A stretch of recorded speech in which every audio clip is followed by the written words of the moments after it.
ఈ ప్రపంచంలో అత్యంత ఉత్తమమైన మానవ జన్మను మాకు అనుగ్రహించి మాకు జీవాన్ని పొసుగుతూ పంచభూతాలను మా కోసం సృష్టించి పంచేంద్రియాలను మా యందు ఉపగ్రహించి మా జీవితాలను జనన మరణాలను దాటించి మరొక లోకానికి పంపిస్తూ మా పట్ల చైతన్యకృతుడైన మా ప్రభువు మీకు మా కృతజ్ఞత ఆస్తుతులు.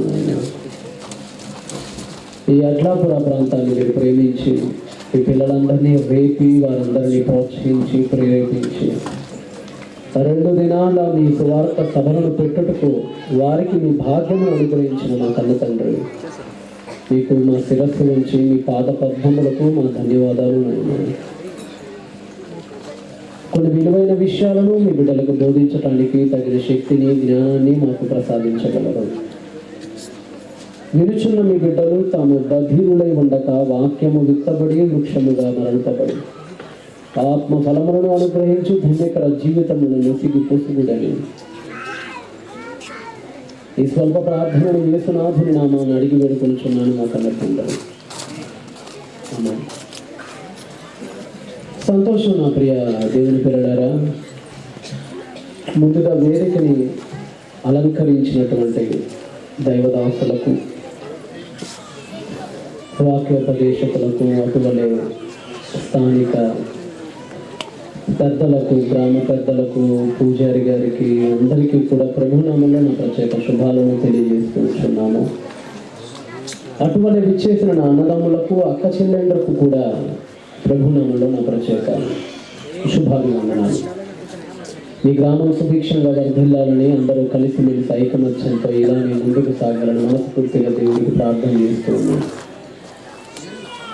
సంతోషం. ఇప్పుడు మన వాక్య భాగంలోనికి వెళ్ళిపోతే, నిన్నటి దినాన్ని మనం ఎన్నో సంగతులను ధ్యానించాం. మనిషి ఎవరెవరినో ప్రేమిస్తున్నాడు కానీ అసలైన ప్రేమికుడు ఒకడు ఉన్నాడు అని, ఆ ప్రేమికుడిని గుర్తుపట్టడంలో మనిషి ఎలా విఫలుడయ్యాడో నిన్న మనం తెలుసుకున్నాం. కొంతమంది స్త్రీ ప్రేమలో పడిపోయి పిచ్చోళ్ళు అయిపోయి రోడ్లమ్మడ తిరుగుతున్నారు. చూస్తూనే ఉంటాం కదా మనం అప్పుడప్పుడు ఇలాంటి ఘటనలు. మొన్న నేను హైదరాబాద్ ప్రాంతం నుంచి వస్తున్నప్పుడు బంజారా హిల్స్ దగ్గర ఒక సంఘటన చూసాను. నిజంగా ఆశ్చర్యం అనిపించింది, ఔరా అనిపించింది. ఎవరో ఒక అమ్మాయిని ప్రేమించాడట, గాఢంగా ప్రేమించాడట. ఆ అమ్మాయి కోసం చాలా ఖర్చులు పెట్టాడట, స్తోమతకి మించి ఆ అమ్మాయికి గిఫ్ట్స్ ఇచ్చాడట, తల్లిదండ్రులను కూడా విదిలేసి మరీ ప్రేమించాడట. ఆ అమ్మాయి మాయలో పడిపోయి సబ్జెక్ట్స్ అన్నీ పోయినాయి చదువుకునే ఆ కుర్రోడికి. చివరికి ఆ అమ్మాయికి ఒక మంచి సంబంధం వచ్చిందని చెప్పి ఇతగాన్ని వెంటనే విడిచిపెట్టేసి, ఇక నుంచి నీకు నాకు సంబంధం లేదు, నాతో ఎప్పుడు మాట్లాడకని చెప్పిందట. దానికి మనోవేదన మనోవ్యాకుతుడైన వ్యక్తి పిచ్చోడైపోయాడు. ఎంతకంటే ఒంటి మీద బట్టలు కూడా లేకుండా పిచ్చోడ్లాగా ఆ బంజారా హిల్స్ దగ్గర తిరుగుతున్నాడు.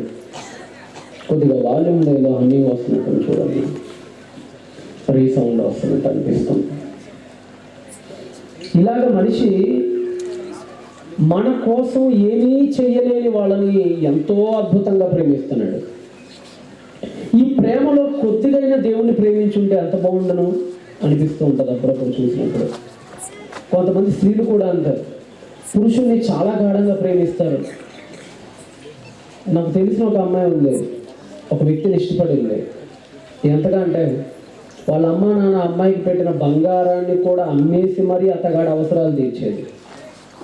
చివరికి వాళ్ళ నాన్నమ్మకి పెన్షన్ వస్తే 4,000, తెల్లారికి ఆ 4,000 కూడా వాళ్ళ నాన్నమ్మ కాళ్ళు పట్టుకొని తీసుకొని ఆ అబ్బాయికే ఇచ్చేది. ఎంతగానో ప్రేమించింది. ఆ అమ్మాయిని వాడుకున్నాడు, శరీరాన్ని అంతా అనుభవించాడు. ఇక అమ్మాయి వెక్కసమైంది అనుకుంటా. బహుశా ఇంకొక అమ్మాయి ఇంతకంటే అందంగా తగిలిందేమో బహుశా. ఈ అమ్మాయిని విడిచిపెట్టాడు. తట్టుకోలేని ఈ అమ్మాయి సూసైడ్ చేసుకొని చచ్చిపోయింది. అంటే ఏమీ చెయ్యని వాళ్ళ కోసం ఎంత ప్రాకులాడుతున్నాం, మనకంటూ ఏమీ ఇవ్వలేని వాళ్ళ కోసం ఎంత తచ్చట్లాడుతున్నాం. దీనిలో కొంతైనా మనకు జీవాన్నిచ్చి నిలబెట్టిన ఆ పరలోకంలో ఉన్న దేవుని మనలో ప్రేమించగలుగుతున్నామా? ఒకసారి మీరు ఆలోచించండి. రాత్రి నేను దినాన్ని మీకు ఒక విషయం చెప్తాను. కుక్కను ప్రేమించిన ఒక వ్యక్తి తానే కుక్కలాగా మారిపోయాడు అన్న సంగతిని. ఏం జరుగుతుంది అసలు ఈ లోకంలో? ఎవరి ప్రేమలో మునిగిపోయి తేలిపోతున్నావు? ఎవరి ప్రేమ కోసం నీ సర్వస్వాన్ని అర్పిస్తున్నావు? ఎవరి ప్రేమ కోసం నీ జీవితాన్ని ధారపోస్తున్నావు? ఏమీ ఇవ్వలేని, ఇంతకంటే మంచి అవకాశం ఉంటే నిన్ను నడి రోడ్డులో విడిచిపెట్టి వెళ్ళిపోయే వాళ్ళ కోసమా నీ ప్రేమ? ఇట్లాంటి వాళ్ళ కోసమా నీ సంపదను త్యాగం చేస్తున్నావు? నీ సంపదను వాళ్ళకి దోచిపెడుతున్నావే. దీనిలో కొంతైనా ఒక్కసారి ఆ దేవుణ్ణి ప్రేమించి చూడు. ఆయన వీళ్ళలాగా అన్యాయం చేసేవాడు కాదు. ఆయన వీళ్ళలాగా నిన్ను అర్ధాంతరంగా విడిచిపెట్టి నీ దీపాన్ని ఆర్పేసేవాడు కాదు. ఆయన వీళ్ళలాగా వాడుకొని వదిలేసేవాడు కాదు. ఆయనకి నువ్వు చేసిన సహకారం ఇసుమంతా ఉన్నా సరే తన లోకాన్ని మొత్తాన్ని నీ కైవసం చేసేంత ప్రేమ పరలోక నాథునిది. ఒక్కసారి ఆ నాథుడి గురించి ఈరోజు మనం ఆలోచించే ప్రయత్నం చేద్దామా? దేవుడు మరి మనల్ని ఇంత ప్రేమిస్తున్నాడు కదా, మనందరికీ ఒక సందేహం ఉంటుంది ఎప్పుడైనా. దేవుడు మనల్ని ఇంత ప్రేమిస్తున్నాడని మనం చెప్పుకుంటున్నాం కదా, మరి దేవుడు మనల్ని ఇంత ప్రేమిస్తే మనకి ఎందుకు ఈ కష్టాలు పెడుతున్నాడు ఆయన? దేవుడు మనల్ని ఎంత ప్రేమిస్తుంటే మనకి ఎందుకు ఈ కన్నీళ్ళు, మనకి ఎందుకు ఈ దుఃఖం, మనకి ఎందుకు ఈ బాధ? మరి అంత ప్రేమిస్తున్నప్పుడు మనకి ఏ దుఃఖము రాకుండా, ఏ కన్నీళ్ళు రాకుండా మానవ నివాసులు అందరినీ హ్యాపీగా చూడొచ్చు కదా దేవుడు. మరి ఎందుకు ఒకళ్ళనేమో పేదరికంలో పుట్టిస్తున్నాడు, ఒకళ్ళనేమో అడుక్కునే వాళ్ళకి పుట్టిస్తున్నాడు, ఒకళ్ళనేమో మంచి ధనవంతులైన కుటుంబాల్లో పుట్టిస్తున్నారు, ఒకరికేమో అద్భుతమైన అందం ఇస్తున్నాడు, మరొకరికేమో అందవికారం ఇస్తున్నాడు, ఒకళ్ళని ఆరడుగులు చేస్తున్నాడు, ఒకళ్ళు మరుగుజ్జులు చేస్తున్నాడు. మరి ఎందుకు ఇలా దేవుడు చేస్తున్నాడు? అందరినీ ప్రేమిస్తే అందరినీ సమానంగా చూడొచ్చు కదా, అందరికీ సమానమైన డబ్బులు ఇవ్వచ్చు కదా అని దేవుడు ప్రేమను శంకిస్తున్న జనువులు కూడా కలుగుతున్నా. కానీ ఒకసారి మనం బైబిల్ గ్రంథాన్ని తెలిసి చూద్దాం. ఎందుకు మనకి కష్టాలు వస్తున్నాయి? ఎందుకు మనకి దేవుడు ఇన్ని బాధలు పెడుతున్నాడు మరి అంతగా ప్రేమిస్తే అనేది కూడా మనం ఆలోచించాలి. లోకంలో ఒక సామెత బాగా ఎరుక. ఆ సామెత ఏంటో తెలుసా? ఆ జాతి ఏంటంటే, కొడుకు గుణం అంట పెండ్లయ్యాక తెలుస్తుందట. ఎవరి గుణం? కొడుకు గుణం పెండ్లయిన తర్వాత తెలుస్తుందట. కూతురు గుణం వయసు వచ్చాక తెలిసిద్దట. భర్త గుణం భార్య అనారోగ్యంలో తెలిసిద్దట. భార్య గుణం భర్త పేదరికంలో తెలిసిద్దట. అర్థమైందా నేనేం చెప్పాను? ప్రయత్నించండి. కొడుకు ఎలాంటోడు? ఎవరు లేనప్పుడు కొడుకు తల్లిదండ్రులను బాగానే ప్రేమిస్తాడు. కానీ తనకంటూ ఒక భార్య వచ్చిందనుకోండి, అప్పుడు అర్థమైంది తన తల్లిదండ్రులను నిజంగా ఎంత ప్రేమిస్తున్నాడో అని. కాంపిటీషన్ లేనప్పుడు, ప్రత్యర్థి లేనప్పుడు ప్రేమ అంటే తల్లిదండ్రులకే. కానీ ప్రత్యర్థి వచ్చినప్పుడు తల్లిదండ్రులు ఎలా చూసుకుంటాడో పెళ్ళైన తర్వాత ఉన్న కొడుకే నిజమైన కొడుకు. ఎందుకంటే వాడి గుణం అప్పుడే బయటపడేది. మరి కూతురు గుణం చిన్నప్పుడు నాన్న ఏది చెప్తే అది. నాన్న నాన్న నాన్న రాగానే పరిగెత్తుకుంటూ వచ్చి నాన్నను వాటేసుకునేది. నాన్న అంటే తెగ పిచ్చి, అమ్మ అంటే తెగిష్టం పిల్లలకి. కానీ వయసు వచ్చిన తర్వాత కూడా ఎవరో వస్తారు అమ్మాయి జీవితంలోకి. అప్పుడు అమ్మాయికి తల్లిదండ్రులు కనపడరు, పెంచి పోషించిన తల్లిదండ్రులు కనపడరు, ఎవరితోనో వెళ్ళిపోతారు వాళ్ళు. ముక్కు మొహం తెలియనోడు వాడు ఎవడో, అసలు వాడు ఎక్కడ పుట్టాడో తెలియదు, వాడి మనస్తత్వం ఏంటో తెలియదు, వాడు రోగాలేమో తెలియదు, వాడి గుణాలు ఏంటో తెలియదు. అట్టి వాడితో ఒక రాత్రి తల్లిదండ్రులకు ఒక మాట చెప్పకుండా లేచిపోతా అమ్మాయి. అందుకనే పెద్దలు అన్నారు, కూతురు గుణం వయసు వచ్చాక తెలిసిద్దట. మరి భర్త గుణం అంటే భార్య అనారోగ్యంలోనట. ఎందుకంటే భార్య అందంగా ఉన్నంతసేపు, భార్య తెల్లగా మెరుస్తున్నంతసేపు, భార్య చక్కని స్ట్రక్చర్ని మెయింటైన్ చేసినంతసేపు ప్రతి భర్త ముద్దులు పెడతాడు, ప్రతి భర్త ప్రేమిస్తాడు, ప్రతి భర్త ఐ లవ్ యూ చెప్తాడు కదా. మరి భార్య ఒక్కసారిగా తన రూపాన్ని, తన సౌందర్యాన్ని కోల్పోయినప్పుడు, కొంతమంది చూడండి పాపం పెళ్లి జరగకముందు చాలా బాగుంటారండి. పాపం ఆడపిల్లలు అందరూ అద్భుతంగా ఉంటారు పెళ్లి జరగకముందు. అందుకని ఆ ఫోటోలు తెగ చూసుకుంటారు వీళ్ళు. ఈ పెళ్లి ఫోటోలు ఎందుకు ఆ తర్వాత ఉండవని మళ్ళీ, అందుకని 10 సార్లు దిగండి పెళ్లికే. ఎందుకంటే ఆ తర్వాత అంతా ఉండదు. మరి పాపం పిల్లల్ని కనాలి కదా. మరి పిల్లల్ని కనాలంటే బాగా తినాలి. మరి బాగా తింటే లావు అవుతారు. మరి పిల్లల్ని కని మరి వాళ్ళకి పాలించేటప్పుడు తినాలి. మరి సన్నగా చక్కగా ఉండాలంటే కుదరదు, లావు అవుతారు. మరి అలా అయిపోయి బాగా లావు అయిపోయి నల్లబడిన తర్వాత భార్యలో ఉన్న సౌందర్యం భార్యలో చెడిపోయింది అనుకోండి, అప్పుడు భర్తకు లేని చిరాకు వస్తుంది భార్యని చూస్తే.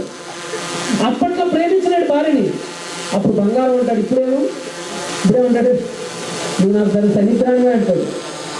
అప్పుడేమో చిటికి మాటికి నీ కోసం ఏదైనా చేసేవాడు, నీ కోసం ఏదైనా తెచ్చేవాడు. కానీ ఇప్పుడు నువ్వంటేనే కోపడతాడు, నీ పేరు చెప్తే చిరాకు పడతాడు, నీకు పెద్ద గౌరవించాడు, అప్పుడున్నంత ప్రేమ నీకు ఎందుకంటే నీకు అందం పోయింది, నువ్వు బోరు కొట్టేసావు అప్పటికి. అందుకని పెద్దలు అన్నారు, భర్త గుణం భార్య అనారోగ్యంలోనట తెలిసేదట. ఇంకొక చివరిలో ఇంకో మాట అన్నారు, భార్య గుణం ఎప్పుడు తెలిసిద్దంటేనట భర్త పేదరికంలో తెలిసిద్దట. అంటే భర్త రోజు సంపాదించి ఆ డబ్బులు తీసుకొని వచ్చి ఇంట్లో అన్ని గడుపుతున్నంతసేపు భర్త హీరో. రోజు కావాల్సిన అన్నం, కావాల్సిన చీరలు, కావాల్సిన బంగారం, నీకు కావాల్సిన వసతులన్నీ ఏర్పాటు చేసి నిన్ను అద్భుతంగా చూసుకున్నంతసేపు మీ ఆయన చాలా మంచోడు, మీ ఆయన కంటే గొప్పడి ప్రపంచంలో ఎవడు ఉండడు. కానీ ఒకరోజు పళ్ళు లేక, ఒకరోజు ఎక్కడ పళ్ళు దొరక్క, నెల రోజుల పాటు ఇంట్లో కూర్చొని తినటానికి బియ్యం లేక, కట్టుకోవటానికి డబ్బు చీర లేక ఇబ్బందులు పడుతున్నప్పుడు మాత్రం భర్త లేదు సడన్గా సోమరిపోతులా కనపడతాడు. భర్త సడన్గా లేదు, ఈడేం భర్త పోషించలేడు, ఈడే మూడు ఎందుకు పెళ్లి చేసుకున్నాడట మరి అని అప్పటిదాకా భార్యని హీరోగా చూసిందే భర్త నా భార్య. అప్పటి నుంచి లేదు ఒక సోమరిపోతుగా, ఒక చేతగానుడిగా, భార్యని పోషించడానికి దిక్కులేనివాడిగా చూస్తుంది. అంటే ఒకళ్ళ గుణం మనకు అర్థం కావాలంటే, ఒకళ్ళలో ఉన్న గుణం మనకు అర్థం కావాలంటే ఎప్పుడు అర్థమైతే? అన్ని బాగున్నప్పుడు అర్థం కాదు. ఎప్పుడు అర్థమైతే? కష్టాల్లో ఉన్నప్పుడు అర్థమైంది. ఇది నీకు అర్థమైతే దేవుడు కూడా మానవ గుణాన్ని చూడాలనుకుంటున్నాడు. ఆయన భక్తుడి గుణాన్ని చూడాలనుకుంటున్నాడు. ఆయన తన కోసం బ్రతికేవాడి గుణం ఎట్టిదో గమనించాలనుకుంటున్నాడు. ఆయన అలా గమనించాలంటే నీకు అన్ని వసతులు ఉన్నప్పుడు అందరూ ప్రేమిస్తారు దేవుణ్ణి. ఎవడు మీకు మంచి డబ్బులు ఇచ్చి, మీకు అనుకున్నట్టుగా మగపిల్లల్ని ఇచ్చి, మంచి డూప్లెక్స్ హౌస్ని ఇచ్చి, మంచి పొలాలను ఇచ్చి, 6 అడుగుల ఎత్తునిచ్చి, అద్భుతమైన అందం ఇచ్చి, తెల్లని చర్మకాంతిని ఇస్తే మీరు దేవుడిని ప్రేమిస్తారు? ప్రేమించరా? ఎందుకు ప్రేమించరు? ఎందుకు ప్రేమించరట? బ్రహ్మాండంగా ప్రేమిస్తావు. ఎందుకంటే ఏం తక్కువైందని నువ్వు దేవుడి మీద అలగటానికి, ఏమి ఇవ్వలేదని నువ్వు దేవుడిని తిరస్కరించడానికి? అన్నీ ఇచ్చాడు, అందం ఇచ్చాడు, ఐశ్వర్యం ఇచ్చాడు, మంచి భార్యని ఇచ్చాడు, పొలాన్ని ఇచ్చాడు, అందరినీ జీవితాన్ని ఇచ్చాడు. అంత బాగుంది. అన్నీ బాగున్నప్పుడు ఎవడైనా ప్రేమిస్తాడు. అన్ని అద్భుతంగా ఉన్నప్పుడు దేవుడిని అందరూ పొగుడుతారు, అందరూ స్తుతిస్తారు, అందరూ స్తోత్రాలు చెప్తారు దేవుడికి. కానీ ఎప్పుడైతే దేవుడు నీ జీవితంలో కష్టాలను పెట్టాడో ఆ కష్టాల్లో కూడా అంతే ప్రేమ నువ్వు చూపించావు అనుకోండి, అదా నిజమైన ప్రేమ? అన్ని బాగున్నప్పుడు చూపించేదా నిజమైన ప్రేమ? మీరు చెప్పండి. భర్త డబ్బు తెచ్చినప్పుడు అలానే ప్రేమించి, భర్త డబ్బులు లేని స్థితిలో పాపం ఇంట్లో అనాథగా పడిపోయినప్పుడు అలానే ప్రేమిస్తే అట్టిది కదా గుణవతి అయిన భార్య. అన్ని తెచ్చినప్పుడు అన్ని ప్రేమిస్తారండి. అందుకనే దేవుడు కూడా ఈ మానవ లోకం తనని ఎంత ప్రేమిస్తుందో తెలియజేయటానికి, తెలుసుకోవటానికి మన జీవితంలో కొన్ని కష్టాలకు అనుమతిస్తాడు. ఎవరు? దేవుడు మనల్ని చాలా ప్రేమించాడు. మనం ఆయనకి పరీక్షించడానికి ఏమీ లేదు. నిన్న రాత్రి మీకు చెప్పేశాను దేవుడు మనల్ని ఎంత ప్రేమించాడని చెప్పాను. నిన్న రాత్రి నేను ఎంత ప్రేమించాడని చెప్పాను. నేను నిన్న రాత్రి వచ్చాను. నిన్న రాత్రి దేవుడు మహాప్రేమ చేత, ఎంత ప్రేమట, అది ఎంత ప్రేమ తెలుసా? తన అంశ అయిన తన కుమారుణ్ణి మన కోసం ఏం చేశాడు ఆయన? ఏం చేశాడు ఆయన? చంపేశాడు. ఈ లోకంలో సిలువ శిక్షలు విధించి, సిలువ దండలు విధించాడు ఆయనకి. ఆయన ప్రేమనికి మనం పసిగడటానికి లేదు. ఆల్రెడీ ఆయన తన ప్రేమను కుమ్మరించేశాడు. నేను తీతు పత్రికలో కూడా మీరు మంచి మాట చదివారు. మీరు గుర్తుందో లేదు మరి మీకు? ఏమని చదివారు? దేవుడు మానవుల ఎడల చూపించిన తన ప్రేమను ప్రత్యక్షపరుచున్నప్పుడు అట. అంటే దేవుడు తన ప్రేమను ప్రత్యక్షపరిచి పడేశాడు. ఎంత ప్రత్యక్షం అంటే చంపేశాడు తన కుమారుడిని. మరి మన ప్రేమను దేవుడికి చూపించాలి కదా. మరి మన ప్రేమను దేవుడికి చూపించే మార్గం ఏంటో తెలుసా? మీరు దేవుడిని ఎంత ప్రేమిస్తున్నారో ఆ దేవుడికి మీరు చూపించే మార్గం ఒకటి ఉంది. మనందరికి ఒక మార్గం ఉంది. దేవుడా నేను ఎంత ప్రేమిస్తున్నానో తెలుసా అని దేవుడికి తెలియజేసే ఒక మార్గమే నీ జీవితంలో వచ్చే కష్టాలను చిరునవ్వుతో స్వాగతించడం. ఏంటది? చిరునవ్వుతో స్వాగతించడం. ఎవరి కష్టాలు? మన జీవితంలో వచ్చే కష్టాలు. ఇంకోటి చెప్పమంటారు సుమా, దేవుడు మనందరికీ అండి మరొక అద్భుతమైన మంచి దేహాన్ని దాచిపెట్టి ఉంచాడండి. ఏం దాచిపెట్టాడు? మంచి దేహాన్ని దాచిపెట్టాడు దేవుడు మనందరికీ. అది ఎలాంటి దేహమో తెలుసా? మీరు అనుకుంటున్నారేమో ఈ దేహం ఏరైపోతే ఇలానే ఉండిద్ది అనుకుంటున్నారేమో. కాదు. కొంతమంది బాధపడుతుంటారు. నేను నల్లగా ఉన్నాను, పొట్టిగా ఉన్నాను, బండగా ఉన్నాను, బట్టతలతో ఉన్నాను, పళ్ళు ఎత్తుకున్నాయి, మెల్లకన్ను ఉన్నాయని కొంతమంది బాధపడిపోతుంటారు. మీరేం బాధపడాల్సిన అవసరం లేదు. ఏవో విషయం చెప్పమంటారా?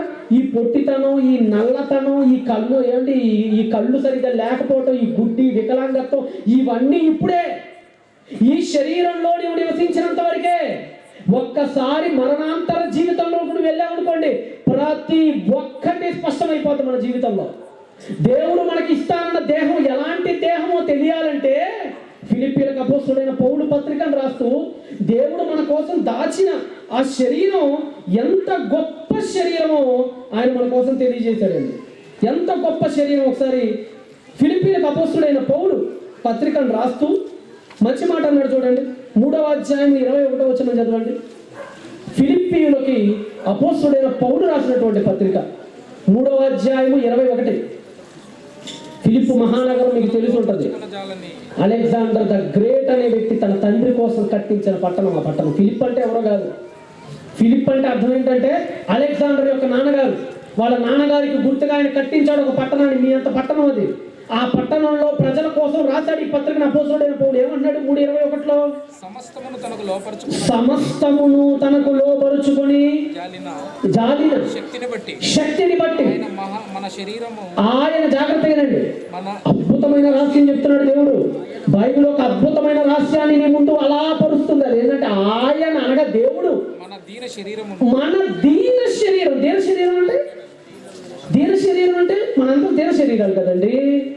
ఆకలి వేస్తుంది తట్టుకోలేవు, దాహం వేస్తుంది తట్టుకోలేవు, కళ్ళు తిరుగుతాయి తట్టుకోలేవు, పరిగెడితే ఆయాసం వస్తుంది తట్టుకోలేవు, కారం తింటే మంట పడుతుంది తట్టుకోలేవు, ఉప్పు తింటే ఒక రకంగా అనిపిస్తుంది తట్టుకోలేవు, పులుపు ఎక్కువైతే తట్టుకోలేవు, చలి ఎక్కువైతే తట్టుకోలేవు, ఎండలు ఎక్కువైతే చెమటలు కడితే తట్టుకోలేవు.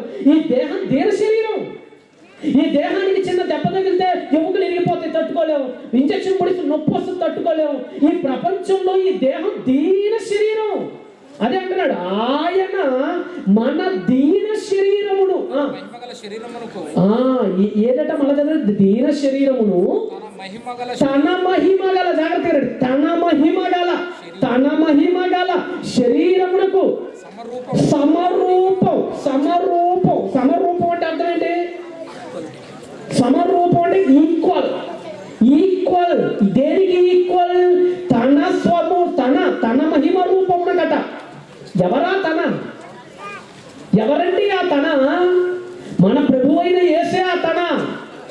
అంటే యేసుక్రీస్తు 3వ దినాన తిరిగి లేచాడే, యేసుక్రీస్తు సమాధిని బద్దలు కొట్టుకొని బయటకు వచ్చాడే, అప్పుడు ఏ శరీరం అయితే యేసు ఇచ్చాడో దేవుడు అదే శరీరాన్ని మనకిస్తాడట. ఆయన చిన్న శరీరం కాదట. తన మహిమగల శరీరమునకు సమరూపంగా ఇచ్చును. మార్చుతాడటండి.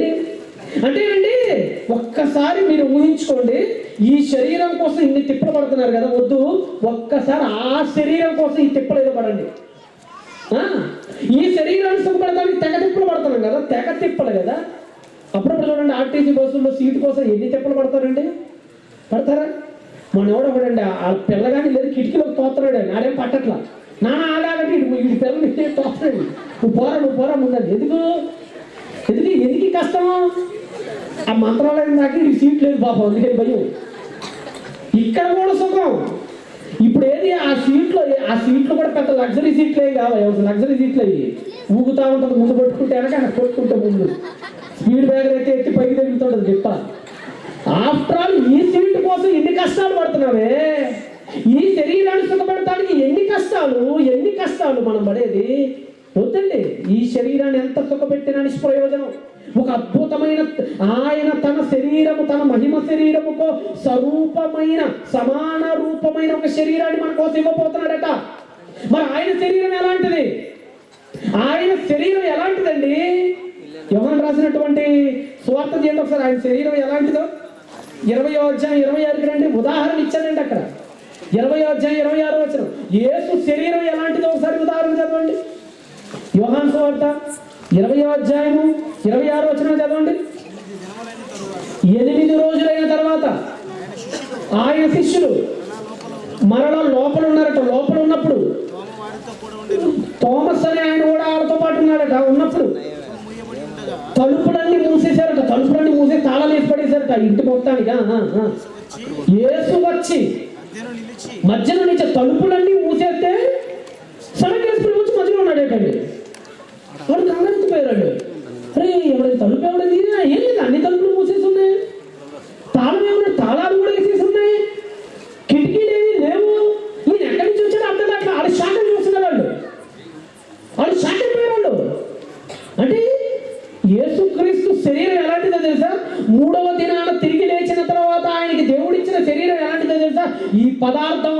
బంధించలేదు, ఈ గోడలు ఆయన్ని బంధించలేవు.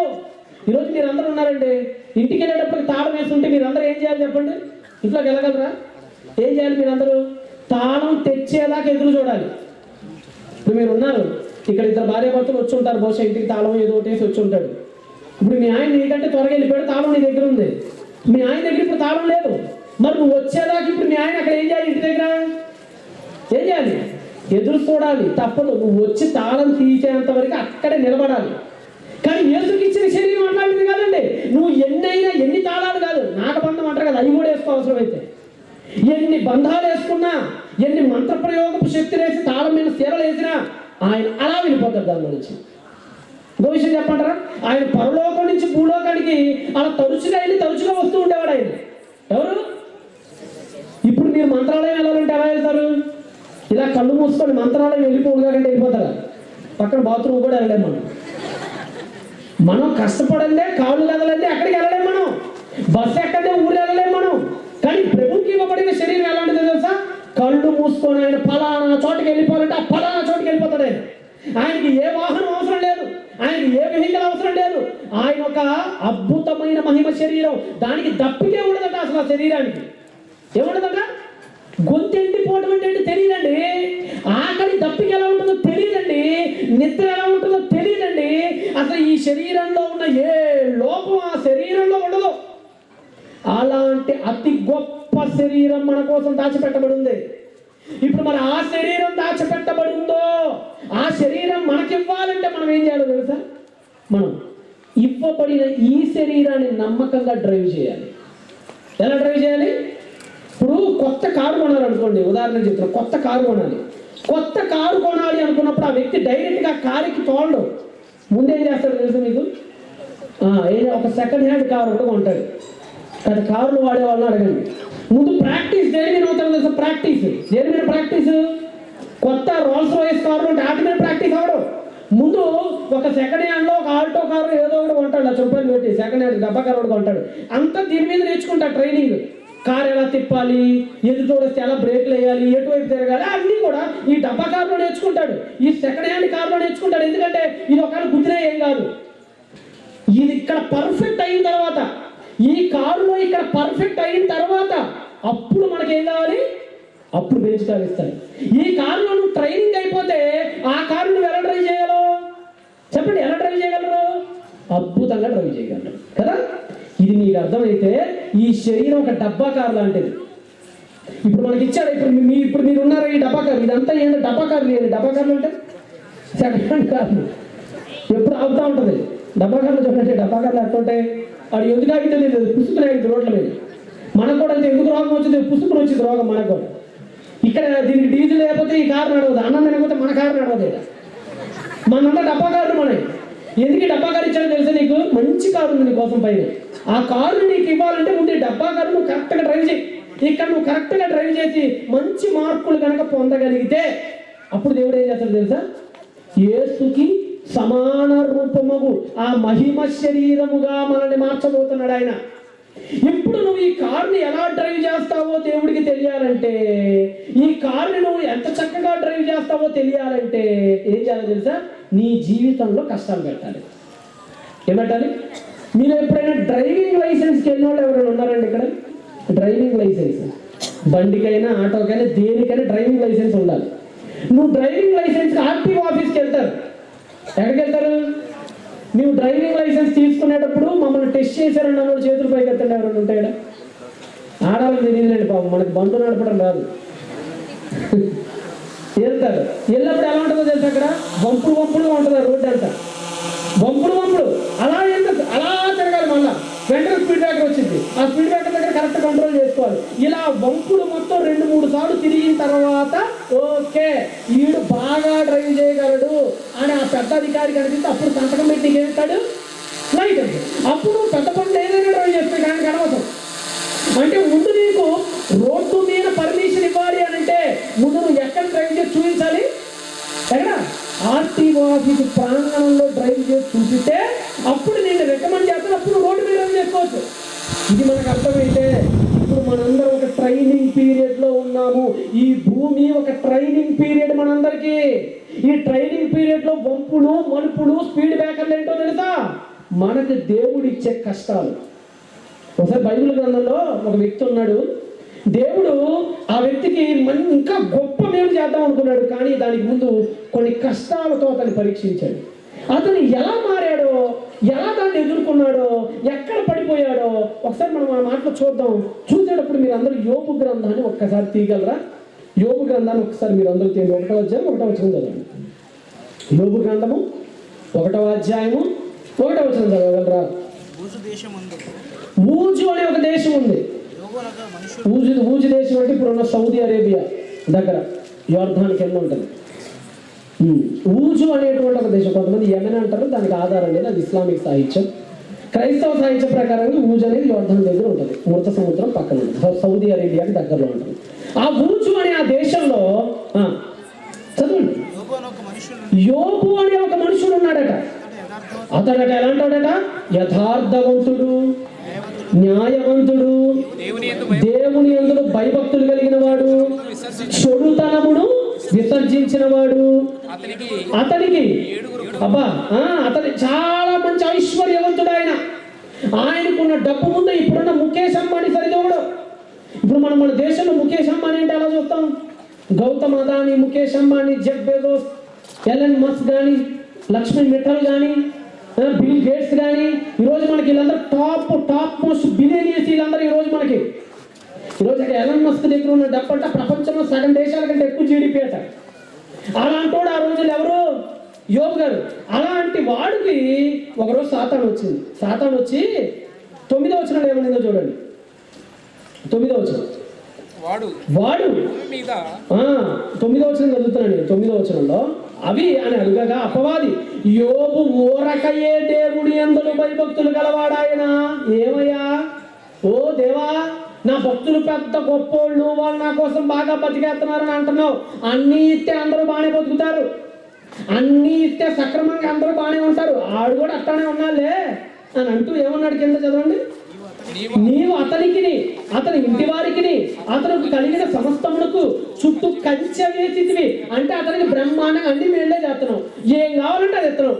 మగబిడ్డ కావాలంటే మగబిడ్డని ఇచ్చావు, ఆస్తులు కావాలంటే ఆస్తులను ఇచ్చావు, భార్య కావాలంటే మంచి భార్యని ఇచ్చావు, డబ్బు కొదవి లేదు, ఏమీ లేదు. ఎందుకు ప్రేమించరు? ఎవడైనా ప్రేమిస్తాడు ఆయన్ని.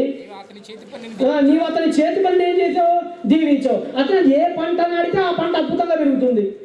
ఇప్పుడు మీరు ఉన్నారండి, మీరు అప్పు సొప్పు చేసి ఎట్ల కొట్ల పంటలు వేసుకుంటారు. మీరు వేసిన ప్రతి పంట 10 రాబడి మీకు ఇచ్చింది అనుకోండి, మీరు దేవుని పొగుడుతారా పొగడరా?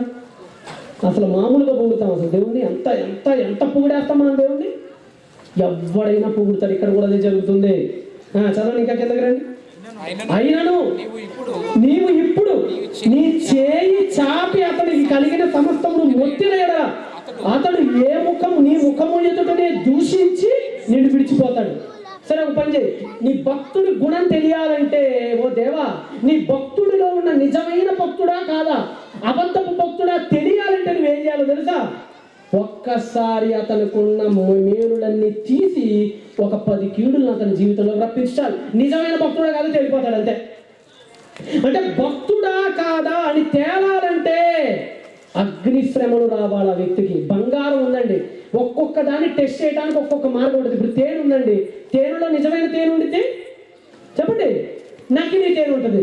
ఇప్పుడు ఈ 2 తేనెల్లో మీరు ఎలా పసిగడతారు నిజమైనది ఏదో నకిలీ ఏదో? చెప్పండి మీరు. నిజమైన తేనెకి చీమలు పట్టవు. ఏమంటావు? నిజమైన తేనెకి చీమలు పట్టవు. నకిలీ తేనె, బెల్లం పాకం ఉంటుంది కదా, బెల్లం కలిపిన తేనె అనుకోండి, బెల్లం పాకం అనుకోండి, అది చీమల గుంపు కూడా. ఇది ఒక మార్గం ఉంది. ఇంకో మార్గం ఉంది. నిజమైన తేనె ఇదిగో ఈ యొక్క బొటన వేలికి చూపుడు వేలికి మధ్యలో కొద్దిగా పెట్టుకొని ఇలా ఇలా ఇలా ఇలా అని ఒకసారి ఇలా అనండి. నిజమైన తేనె అనుకోండి, ఈ బొటన వేలు నుంచి చూపుడు వేలు మధ్యలో లైట్గా తీగల్లాగా వస్తాయి. ఇలా అన్నప్పుడు తీగల్లాగా ఫామ్ అవుతాయి. ఇలా తీగల్లాగా వచ్చినట్టు నిజమైన తేనె. తీగలు లేకుండా ఎక్కడిదక్కడ అలానే ఉందనుకోండి, అది బెల్లం పాకం అన్న. గుడ్డు అయినా అంతే. గుడ్డు ఫ్రెష్ గుడ్డు అనుకోండి, నీళ్ళలో మునగదు, తేలుతూ ఉంటుంది. ఫ్రెష్ గుడ్డు పైన తేలిద్ది. పాత గుడ్డు అయితే నీళ్ళలో మునిగిపోద్ది. ఇది నకిలీదా నిజమైనదా అని తెలియాలంటే కొన్ని మార్గాలు ఉంటాయి. అలానే ప్రపంచంలో అందరూ దేవుడి భక్తులే, ఎవడగా దేవుడు భక్తుడేనా? అందరూ దేవుడు భక్తులే. మరి ఈ భక్తి నిజమైనదా, ఈ భక్తి అబద్ధమైనదా తేలాలంటే తేనెకు పెట్టినట్టుగానే ఒక పరీక్ష, మనం ఒక కోడి గుడ్డుకు పెట్టినట్టుగానే ఒక పరీక్ష దేవుడు మనకు కూడా ఒక పరీక్ష పెడతాడు. యోబు కూడా అలానే పెట్టాడు. ఆ పరీక్ష తెలుసా? జీవితంలో కష్టాలను ఇస్తున్నాడు దేవుడు, కష్టాలను ఇస్తున్నాడు దేవుడు. దానికి మీకు మంచి మాట చూపించాలి. విలాపవాక్యముల గ్రంథం 3వ అధ్యాయం 33వ వచనం చదవగలరా? చదవండి ఒకసారి మళ్ళా. చాలా అద్భుతమైన మాట ఆ మాట. 3వ అధ్యాయము విలాపవాక్యముల గ్రంథము 32, 33 రెండు వచనాలు చదవండి. చదవండి. హృదయపూర్వకముగా అంటే అర్థం ఏంటి? ఇంటెన్షనల్లీ, కావాలని. హృదయపూర్వకముగా ఆయన నరులకు విచారం గాని బాధ గాని అస్సలు కలుగజేయడట ఆయన. అంటే మీరు అనుకుంటున్నారేమో దేవుడు నన్ను కష్టాలు పెట్టి పైన సైకోలా ఆనందిస్తాడని మీరు అనుకుంటున్నారేమో. కొంతమంది ఏమనుకుంటారు తెలుసా? దేవుడండి పెద్ద కషాయుడండి, దేవుడు అన్ని కష్టాలు నాకే పెట్టాడండి, అందరూ బాగానే ఉంటారండి, మా వీధి వాళ్ళందరూ చక్కగా అందరూ ప్రయోజకులు అయ్యారండి, అందరు కూతుర్లకి పెళ్లిళ్ళు అయిపోయినాయండి, అందరి బిడ్డలకి ఉద్యోగాలు వచ్చినాయండి, కానీ నా కుటుంబం ఎట్టానే ఏడ్చిందండి. దేవుడు పెద్ద సైకోనండి. మేము ఇలా ఉంటే దేవుడు తెగ నమ్ముకుంటూ ఉంటాడండి. పైన పాటలు కూడా కట్టారండి కొంతమంది పాటలు కట్టారు తెలుసా? ఏం దేవా మీ అందరూ ఇలా బాధపడుతుంటే నీకు బాగుంటుందా, పైన కూర్చొని హ్యాపీగా నవ్వుతూ ఉంటావా, నువ్వేం దేవుడు రా కష్టపడు పాటలు కూడా కట్టారు. ఎవరి మీద? దేవుడి మీద. కానీ ఇక్కడ బైబిల్ ఏం చెప్తుందో తెలుసా మనకి? ఆయన హృదయపూర్వకముగా ఎవనికి నీ విచారణైనను బాధైనను కలుగ చేయడు. అంటే మనకి బాధ కావాలని గుట్టిగా పెట్టడాయన, పెట్టడాయన. మరి ఎందుకు పెడతాడు తెలుసా? నీ జీవితంలో కొన్ని మార్పులు రప్పించడానికి పెడతాడు ఆయన. ఇప్పుడు ఉదాహరణకి ఇక్కడ యోబు ఉన్నాడు, యోబు కష్టాలు పెట్టాడు. యోబు ఏమన్నాడండి? ఒకసారి మీరు ఇదే 1వ అధ్యాయము 22 చదవండి. 22 చదవండి. ఇదే యోబు గ్రంథము 1వ అధ్యాయము 22 చదవండి. 21 కూడా. నేను నా తల్లి గర్భంలో నుండి దిగంబరినే వచ్చితిని, దిగంబరినే అక్కడికి తిరిగి వెళ్ళుదును. యెహోవా ఇచ్చెను, యెహోవా తీసుకొని పోయిను, యెహోవా నామమునకు స్తుతి కలుగును గాక. ఏమన్నాడండి ఆయన? యెహోవాయే ఇచ్చాడు, యెహోవాయే తీసుకెళ్ళిపోయాడు, ఆయన నామానికి ఏం కలగాలి? స్తుతి కలగాలి అని అన్నాడు. అప్పుడు కింద 22వ వచనంలో దేవుడు మంచి మాట అన్నాడు. ఏమన్నాడంటే ఈ సంగతులలో జాగ్రత్తగా వినండి.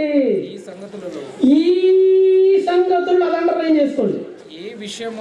ఏ విషయంలోనూ యోబు ఏ పాపం చేయలేదు, దేవుడు అన్యాయము చేసినని చెప్పలేదు. ఏ విషయాల్లోనట? ఈ సంగతుల్లోనట. అన్ని సంగతుల్లో కాదు. జాగ్రత్తగా నాలుగు బైబిల్ చదివేటప్పుడు చాలా జాగ్రత్త చదవాలి మీరు. మనం ఏమనుకుంటామో తెలుసా?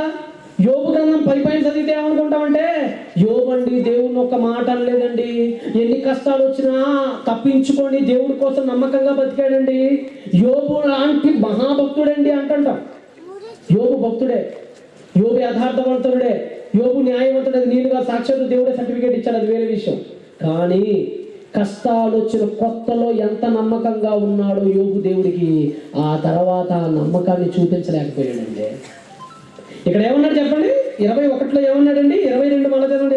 22 మళ్ళా చదవండి. ఈ సంగతుల్లో ఏ విషయం ఉందో యోబు ఏ పాపం చేయలేదు, దేవుడు అన్యాయం చేసినని. చివరి మాట ఏమన్నాడు? దేవుడు అన్యాయం చేసినని చెప్పలేదట. ఎవరు? యోబు. ఇది 1వ అధ్యాయం వరకే. కష్టాలు వచ్చిన కొత్తలోని మాట ఇది, కష్టాలు వచ్చిన ప్రారంభపు మాట ఇది. ఆ తర్వాత అధ్యాయాలు చాలా ఉన్నాయి, అవి కూడా కలిపితేనే యోబు గ్రంథం అయింది. మొత్తం ఎన్ని అధ్యాయాలు ఉన్నాయి యోబు గ్రంథంలో? ఇది చెప్పండి, మొత్తం ఎన్ని? ఇది ఇప్పుడు చూస్తున్నారు ఏంటి? కొద్దిగా ఉండాలి. ఏముండాలి? డాష్ మీకు వదిలేస్తాను, సిగ్గు అంటారు కదా, అది ఉండాలి. 42 అధ్యాయాలు ఉంటాయి. ఎన్ని అధ్యాయాలు ఉంటాయి?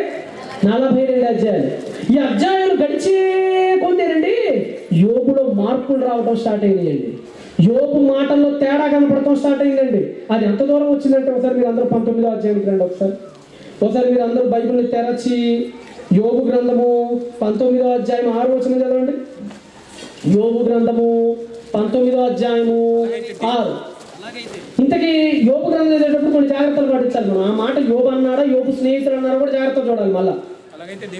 ఎందుకంటే యోబు గ్రంథంలో యోబు మాటలు ఉంటాయి, ఎలీఫజ్ మాటలు ఉంటాయి, బిల్దద్ మాటలు ఉంటాయి, జోఫర్ మాటలు ఉంటాయి, చాలా మంది మాటలు ఉంటాయి బైబిల్లో. సో ఎవరంటున్నారో కూడా చూడండి. ఒకసారి 1వ వచనం చదవండి. ఎవరన్నారు ఆ మాట? 19:1 చదవండి ఫస్ట్. అంతటా యోబు ఇలా అంటే అంటుంది. ఎవరు ఆ మాటలు? ఎవరి? స్నేహితులు కాదు. ఎవరివి? సాక్షాత్తు యోబువి. ఏమంటున్నాడు 6వ వచనంలో చదవండి. ఇప్పుడు 6వ వచనం ఇప్పుడు యోబు ఏమంటున్నాడు దేవుడి గురించి? 6వ వచనంలో చదవండి. అలాగైతే దేవుడు నాకు అన్యాయం చేశాడు. దేవుడు తన వలలో నన్ను చిక్కించుకొని ఉన్నాడని మీరు తెలుసుకోవాలి. ఏమన్నాడు? దేవుడు నాకేం చేశాడని చెప్పాడు? చెప్పండి, గట్టిగా చెప్పాలి. దేవుడు నాకు అన్యాయం చేశాడు అని అన్నాడా లేదా? యోబే అన్నాడు ఆ మాట. మరి 1వ అధ్యాయం ఏంటి? దేవుడు అన్యాయము చేసినని యోబు అనలేదంటున్నాడు. అది 1వ అధ్యాయంలో అనలేదు ఆయన, అంతే. ఆ తర్వాత అసలు ఎక్కడ అనలేదని కాదు అని అర్థం. 10వ అధ్యాయం 3వ వచనంలో ఏమన్నాడు చూడండి యోబు. 10వ అధ్యాయం 3కి రండి ఒకసారి.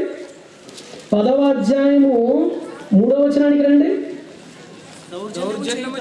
ఇది ఎవరి మాట? మళ్ళీ ఇది ఎవరి మాట? కూడా 9వ అధ్యాయం 1లో ఉంటుంది. ఇది కూడా యోబు అన్న మాట, స్నేహితులు అన్న మాటలు కావి. మళ్ళా 10వ అధ్యాయం 3. దౌర్జన్యము చేయుట నీకు సంతోషమా? దేవుడిని అడుగుతున్నాడు. ఏ దేవా, ఓ దేవా, మంచిగా బతికినందుకన్నా ఇన్ని కష్టాలు పెట్టావు నువ్వు. మంచిగా బతికినందుకన్నా పిల్లలందరినీ చంపేశావు నువ్వు. ఇలా నీ కోసం చక్కగా బతుకుతున్నందుకన్నా నాకు ఇన్ని కష్టాలు వచ్చినాయి. దౌర్జన్యము చేయుట నీకు సంతోషమా? దుష్టుల ఆలోచన మీద దయాదృష్టి ఉంచుట సంతోషమా? నీ హత్యకృతములను తృణీకరించుట నీకు సంతోషమా? అంటే అర్థం ఏంటి? నీకు మంచిగా ఉంటే కుదరదులేగా నీ దగ్గర. నీకు ఎక్కడుండాలో తెలుసా దేవుడా? నీకు మంచిగా నాలా బతికితే నీకు నచ్చదు, నా బుట్టోడి కష్టాలు పెడతావు. నువ్వు ఎవరి యందు దయాదృష్టి ఉండదో తెలుసా నీకు? ఎవరి యందు ఉంటుందట? చదవండి, అక్కడే ఉంది. దుర్మార్గుల యందు దయాదృష్టి నిలుపుతావు నువ్వు. ఏమంటే మనకు కూడా ఎప్పుడైనా ప్రశ్నలు వచ్చినాయండి మీకు? ఎప్పుడైనా మీ అందరికీ ఎప్పుడైనా సరే ఒరే దేవుడి కోసం మంచిగా బతుకుతున్న మనకే కష్టాలు వస్తాయి. దేవుడు కంటే కనీసం దేవుడు అంటే లెక్క లేనివాడు ఒకడు ఉంటాడు మన వీధిలో. దేవుడు దేవుడు తీసి పక్కన పెట్టేంట్రా అనేవాడు ఒకడు ఉంటాడు మన ఊళ్ళో. ఆడికి ఏ కష్టాలు రావండి. అంతే కదా? 24 గంటలు తాగుతాడు, వాడికి కిడ్నీ బ్రహ్మాండం ఉంటుంది, మామూలు ఉండదు వాడికి. మనమేమో కొబ్బరి నీళ్ళే తాగుతాం, మనకంతా పోసుకొని పోయి ఉంటుంది లోపల. ఇదేం దరిద్రం అర్థం కాదు. మనం ఏనాడు సిగరెట్ వాసన కూడా పెంచం, మన క్యాన్సర్లు వస్తాయి. వాడు లెగితే పెట్టెలు తాగుతాడు, వాడికి బ్రహ్మాండం ఉంటాడు ఆడు. ఇప్పుడు ఇలాంటి చూసినప్పుడు అనిపించింది మీకు? యోబుకు కూడా అనిపించింది ఇలా. ఆడికేమో పిల్లలు పుడతారు, ఆడికేమో మనవళ్ళని చూస్తాడు, వాడు 50 ఏళ్ళు అవుతాడు, చిన్నప్పటి నుంచి తాగుతానే ఉంటాడు, వాడు చాలా బలంగా ఉంటాడు. మనమేమో 50 ఏళ్ళకి షుగర్లు వస్తాయి, మనకే వస్తాయి ఆ షుగర్లు బీపీలు, ఎవరికి రావు. మంచిగా ఉన్నోడికే షుగర్లు, బీపీలు, హార్ట్ అటాక్లు, వీళ్ళ కుటుంబంలోనే కష్టాలు, వీళ్ళ కుటుంబంలోనే కన్నీళ్ళు, ఆ ఎవరి కుటుంబంలో ఎప్పుడూ రావు. మనకు కూడా అనిపిస్తుంది. యోబుకు కూడా ఇది అనిపించింది. 21వ అధ్యాయం ఏంటి యోబు ఏమంటాడు? ఒకసారి మీరు అందరూ బైబిల్స్ని తెరచి 21వ అధ్యాయం 7వ వచనం చదవండి ఒకసారి. 21:7 చదవండి. భక్తిహీనులు ఎలా బ్రతుకుతారు? దేవుడి ప్రేమ మనకు అర్థం కావాలి. కష్టాలు పెట్టాడంటే దేవుడు ద్వేషిస్తున్నాడు అనుకోకండి, ఆయన ప్రేమిస్తున్నాడు మనల్ని. ఎందుకో తర్వాత చెప్తాను మీకు. అదే చదవండి, 21:7 చదవండి. భక్తిహీనులు ఎలా బ్రతుకుదురు? వారు వృద్ధులై బలాభివృద్ధి ఏలనుందుదురు. వారు ఉండగానే వారితో కూడా వారి సంతానము, వారు చూచుచుండగా వారి కుటుంబము స్థిరపరచబడుచున్నది. ఏది దేవా, దేవుడా, భక్తిహీనుడైన అంత బాగున్నారు, వాడేంటి ముసలోడైనా కానీ అంత బలంగా తిరుగుతున్నాడు రోడ్ల మీద. మరి నాకేంటి, నేనేమని ఏం చేశా, నాకెందుకు రోగం వచ్చింది? దేవుడిని అడుగుతున్నాడండి. ఇంకా చదవండి, 9వ వచనం చదవండి. 9. వారి కుటుంబములు భయమేమీ లేక క్షేమంగా ఉన్నాయి. చూడండి, ఆడి కుటుంబంలో ఆదివారం వస్తే ఆడి దగ్గర మటన్ వాసన ఖచ్చితంగా వచ్చింది.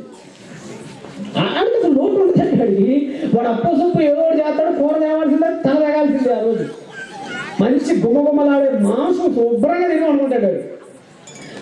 వాడు అందరికీ అన్యాయం చేస్తాడు, వాడు అందరి దగ్గర అప్పులు తీసుకుంటాడు, వాడు తిడతాడు, వాడు నూరు మంచిది కాదు, వాడు బండ పూతులు తెస్తుంటాడు, అయినా వాడికి ఏమీ కాదు.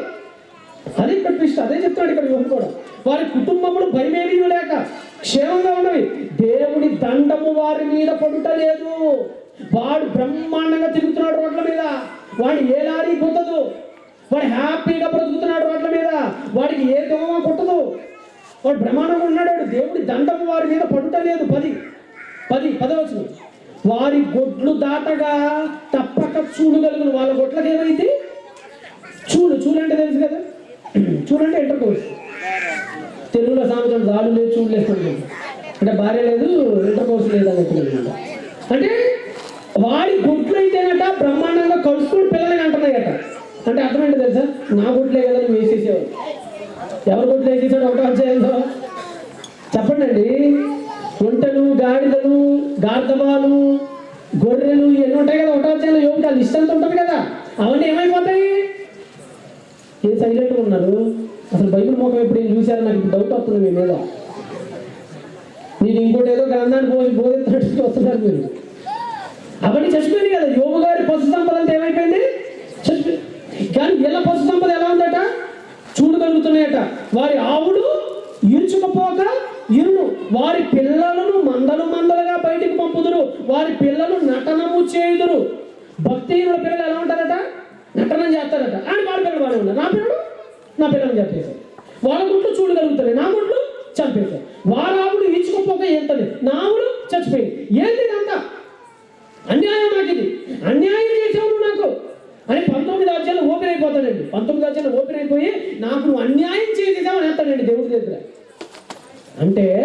అంటే యోబు గారు మంచోడే, యోబు గారు భక్తుడే. ప్రారంభంలో ఉన్న భక్తి ఆయనకి నిదానంగా డిక్లైన్ అవుతా వస్తుంది, తగ్గుకుంటూ వస్తుంది. ఈ విషయం మీకు ఎందుకు చెప్తున్నానంటే, దేవుడు ఎవరికి ఊరకనే బాధలు పెట్టడు. మనకి ఎప్పుడైనా కష్టాలు వచ్చినప్పుడు దేవుడిని తిట్టకండి. నేను చెప్పినట్టున్నా మీకు, ఎవరో ఒక ఆవిడ తిడతాను దేవుడిని ఏమన్నా తెలుసా? దేవుడు కాళ్ళు పడిపోవాలట. ఎవరి కాళ్ళట? దేవుడి కాళ్ళు. దేవుడి కాళ్ళు ఎందుకు పడాలి? మా ఇంటి దగ్గర ఒక ఆవిడ ఉంటుందండి, కిరాణా కొట్టు ఆవిడది, షాపు. వాళ్ళ అబ్బాయి ఒకడు ఉంటాడు, వాడు ఇంటర్మీడియట్ ఏం చదువుతుంటాడు. వాడు సన్నగా ఉంటాడండి. వాడు క్రాఫ్ చూస్తే తొండొచ్చి కూర్చున్నట్టు ఉండిద్ది ఆడి జుట్టు మీద. ఆడంతే ఆడొక విపరీతం. ఆడొకరోజు వాళ్ళ అమ్మ దగ్గరికి వచ్చి, అమ్మ నాకు కాలేజీకి వెళ్తున్నా నేను, నాకు పల్సర్ బైక్ కొనిస్తావా లేదని వాళ్ళ అమ్మ పేకల మీద కూర్చున్నాడు. ఏం కావాలంటే వీడికి? Pulsar bike. వీడికి కనీసం ఆ పల్సర్ని పట్టుకుంటే అది పడిపోయింది. వీడికి అంత సన్నగా ఉంటాడు. ఇప్పుడు ఆ ఫ్యాన్ ఉంటుంది కదా, ఫ్యాన్ 5లో పెడితే ఎగిరిపోతాడు కూడా వీడు. ఆడుండేదేమో సన్నగా ఉంటాడు పక్క పొలుసుగా. వీడికి పల్సర్ కావాలంట. అది ఎక్కి పొరపాటును పడిపోయినట్టు 2 కాళ్ళు పోతాడు, అంత పక్కకు ఉంటాడు. వాళ్ళ అమ్మ ఏం చేసిందంటేనండి, డోక్రాలో డబ్బులు తీసుకొని అప్పు చేసి మిగతా సగం 2 లక్షలు పెట్టాడు, బండి ఇప్పించిందండి. వాడు బాగా తాగి రోడ్లమ్మటి వెళ్తూ ఆగి ఉన్న లారీని ఢీ కొట్టాడండి. వాడు వెళ్ళే లారీ కూడా కాదు, వెళ్ళే లారీ అయినా కాదు, తింటానికి బాగుండేది. ఆగిపోయి పక్కన కూర్చున్న లారీ మంచు కనపడట్లేదు. వాడికి మంచు కనపడట్లా. వీడు తాగిన మొత్తంలో తెల్లారి ఇంటికి వెళ్ళి పాడుతాడు ఆ లారీకి. గొంతటంతో కింద పడి స్పాట్ డెత్, చనిపోయాడు. తెల్లారి 6ంటికి తీసుకొచ్చారు, 7ంటికి. అలా ఏమంటుందో తెలుసా దేవుడి గురించి? ఓ దేవా, నీకు నా కొడుకే దొరికాడా అంటే పక్కింటి వాళ్ళ కొడుకులు దొరకలేదా అని. వాళ్ళు కొడుకోతే బాగుండేది కదా ఒకేసారి. నీకు నా కొడుకే దొరికాడా, నీకు అసలు మనసు ఉందా, నువ్వు అసలు దేవుడివేనా, నీ జిమ్మడా అంటుంది. మరి ఆ జిమ్మడ అంటే నాకు ఇప్పటికి అర్థం కాదు. నీ కాళ్ళు వాడా, నీకు పక్షవాతం, దేవుడికి పక్షవాతం రావాలంట, దేవుడికి నోరు పడిపోవాలంట. నాకు అనిపించింది మనసులో, అమ్మా తల్లి, ఓ బంగారు తల్లి, 1/2 కిలో కండలేనోడికి పల్సర్ పైకి ఎవరు కొనిపోమన్నాడు నేను ఫస్ట్ అది అడగాలనిపించింది నాకు. 1/2 కిలో కండలేనోడికి పల్సర్ పైకి ఎందుకు? అప్పుడు ఈవిడ కాదు తప్పు. చిత్రం ఏంటంటే ఆడ లారీ ఆపాడు, ఆడి కూడా తిట్టట్లేదు ఈవిడ. లారీ ఆపినోడు బాగానే ఉన్నాడు, పల్సర్ బైక్ కొనిచ్చిన ఈ పనికి బాగా తల్లి బాగానే ఉంది, అది ఎక్కి తాగి బుద్ధిని ఆడు బాగానే ఉన్నాడు. పోయి ఈ మధ్యలో ఎవరు నిందితులు, కల్ప్రిట్ ఎవరు ఇక్కడ? దేవుడు. ఎంత దారుణం చూడండి.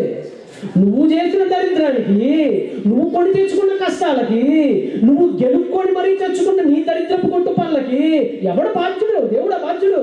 దేవుడా కొనిమంది వాడికి పల్సరు, దేవుడా వాడిని తాగుతుంటే అలా గాలి వదిలేమనింది, దేవుడా అంత స్పీడ్లో వాడిని వెళ్ళమని చెప్పింది, దేవుడా వాడిని వెళ్ళి గుద్దమని చెప్పింది. ఎవడు చెప్పాడు దేవుడు చేశాడు ఇవన్నీ? నీకు నువ్వు చేసుకున్నావు ఇవన్నీ. నీకు మదవెక్కి, నీకు కళ్ళు పైకెక్కి నిన్నంటే నువ్వు కొని తెచ్చుకున్నవి కాదు ఈ దరిద్రాలన్నీ. దేవుడిని ఎప్పుడు తిట్టకండి. దేవుణ్ణి తిట్టేంత సమర్థులం కాదు మనం. ఎందుకంటే దేవుడు ఎవరిని చెడిపోమని చెప్పడు. ఆయన అందరికీ ఏం బోధిస్తాడు? బాగుపడమని చెప్తాడు ఆయన అందరికీ. ఇప్పుడు యోబు గారి దగ్గర కూడా ఇదే పరిస్థితి. అన్ని కష్టాలు వచ్చేసిన దేవుడు ప్రశ్నించడం ప్రారంభించాడు. ఎవరు? యోబు గారు. యోబు గారు అని యోబు గ్రంథం మొత్తం మీరు చదివితేనండి 91 ప్రశ్నలు ఉంటాయండి యోబు గ్రంథంలో.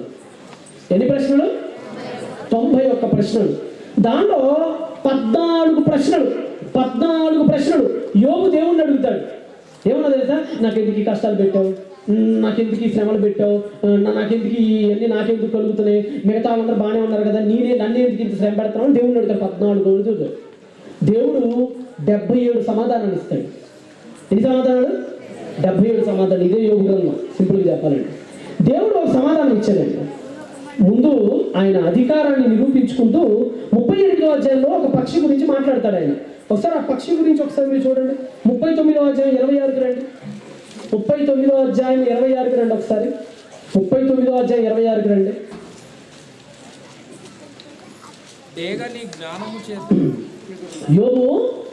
యోబు ఎందుకు ఈ కష్టాలు పెట్టావు అని నువ్వు నన్ను అడుగుతున్నావు కదా. సమాధానం చెప్తాను నేను. సమాధానమే కదా నేను చెప్తాను. నేను డేగ గురించి తెలుసా? డేగ నీ జ్ఞానము చేత ఎగురుతుందా? ఒకసారి డ్యాగన్ చూడన్నాడు. డ్యాగ్ అంటే తెలుసా? డ్యాగ్ అంటే తెలుసమ్మా? ఈగల్ అంటారు ఇంగ్లీష్లో. ఏమంటారు? ఈగల్, గ్రద్ద అంటారు. పక్షిరాజు అని కూడా అంటారు దాన్ని. మృగరాజు అంటే ఎవరు? మృగాలకు రాజు అంటే సింహం. అడవికి రాజు సింహం. మరి ఆకాశానికి రాజు గ్రద్ద. దాన్ని కొట్టే జీవి ప్రపంచంలో లేదు. గ్రద్ద ఎలాంటిదో తెలుసా? గ్రద్దకున్న గుణం ఏంటో తెలుసా? మేఘాలకు పైన ఎగిరిద్ది. అది ఎక్కడ ఎగిరిద్ది?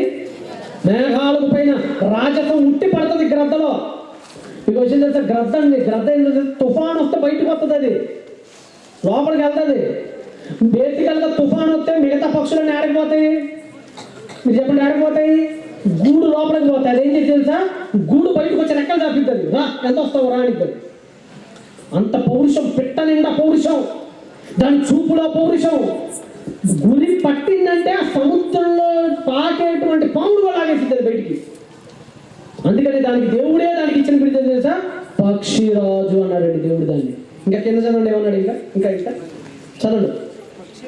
పక్షి, అదే చెప్తున్నాడు కదా. డ్యాగని కింద ఇప్పుడు అంటాడు పక్షిరాజు నీ ఆజ్ఞకి లోబడునా, ఆకాశ వీధి ఎక్కునా, తన గూడు. జాగ్రత్తగానండి.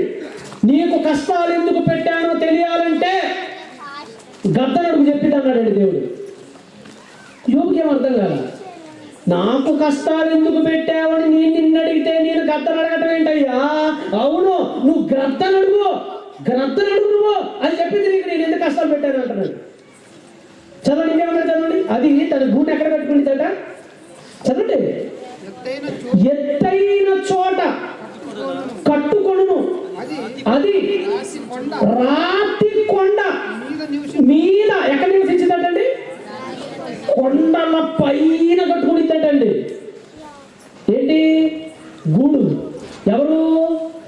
గ్రద్ద. ఒకసారి మీకు వీడియో చూపిస్తాను. వీడియో చూడండి. సెకండ్ వీడియో ఒకసారి ప్లే చేయండి. ఎక్కడ గూడు ఎక్కడ కట్టుకునిద్దో చూడండి. అది దేవుడు మనకి ఎందుకు కష్టాలు పెడతాడో అర్థం కావాలంటే డ్యాగను చూడండి. చూస్తున్నారా? Wildlife biology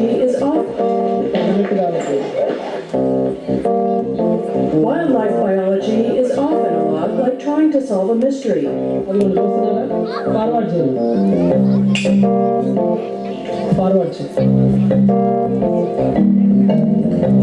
And following that mystery. Been studied quite as much as balls. It makes sense for that to be the case. Bald eagles were endangered. They were Fell into the cliffs of the కొండలపైకి ఎక్కుతున్నారండి దాన్ని పట్టుకోవడానికి. are stationed on the ground just below the nest. just in case. అది రాతి కొండలు The rest of their lives. వాళ్ళు ఎక్కే సందర్భం ఉంటుంది చూపించిన.